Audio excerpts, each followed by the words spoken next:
out of absolutely nowhere, they released new Pokemon.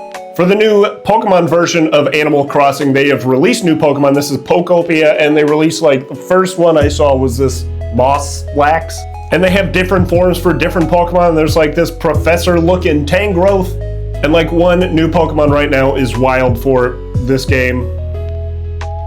But also, like, what are these Pokemon? They just drop these out of nowhere. They're saying, oh yeah, you can have a Professor Tangrowth. You can have a mossy Snorlax. You can have a cutesy dead Pikachu.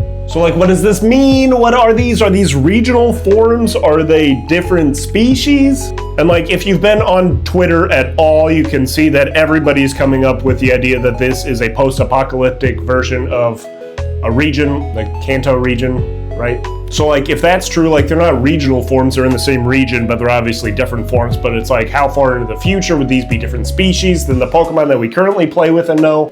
The first idea I had when I saw specifically this Snorlax was that these are ecotypes, which is a slight difference in an organism of the same species that occurs in different habitats.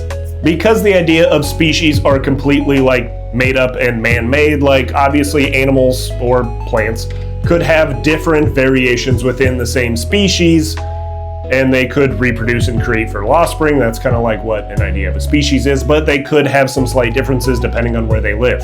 So like, maybe this Snorlax, like, it lives in a cool, damp place. It doesn't move around very much. So like, this would be an ecotype of a normal Snorlax. Even though they're the same species, they exhibit some physical differences.